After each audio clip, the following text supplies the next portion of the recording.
کچوا اور خرگوش کی کہانی۔ کچوا اور خرگوش کی کہانی ایک مشہور اور سبق آموز کہانی ہے، جس میں دونوں جانوروں کی دوڑ کا ذکر ہوتا ہے۔ خرگوش بہت تیز دوڑنے والا جانور ہوتا ہے اور وہ ہمیشہ اپنے آپ کو دوسروں سے زیادہ تیز سمجھتا ہے۔ ایک دن خرگوش اور کچوا آپس میں دوڑ لگانے کا فیصلہ کرتے ہیں۔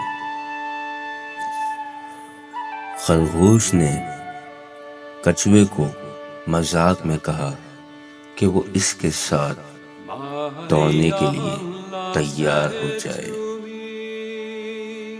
کچوا آہستہ اور صبر سے دوڑنے والا تھا، لیکن اس نے چیلنج قبول کیا۔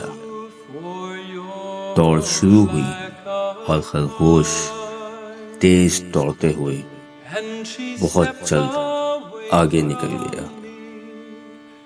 اس نے سوچا کہ کچوا کبھی نہیں پہنچ سکے گا، اس لیے وہ تھوڑی دیر کے لیے آرام کرنے کے لیے درخت کے نیچے سو گیا۔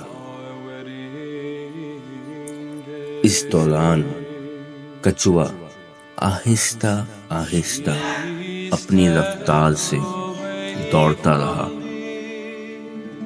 خرگوش جب جاگ کر دوڑنے لگا تو اسے محسوس ہوا کہ کچوا اس کے قریب پہنچ چکا ہے۔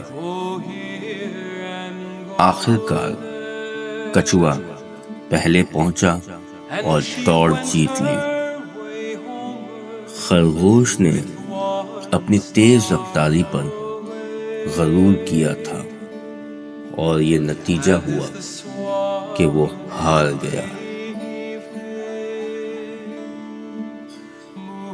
یہ کہانی ہمیں سکھاتی ہے کہ سست رفتار کے باوجود صبر و مستقل مزاجی اور محنت سے کسی بھی چیلنج کا سامنا کیا جا سکتا ہے۔ تو دوستو، اگر آپ کو یہ کہانی پسند آئی ہو، ہمارے چینل کو شیئر کرنا، سبسکرائب کرنا نہ بھولیے گا۔ شکریہ۔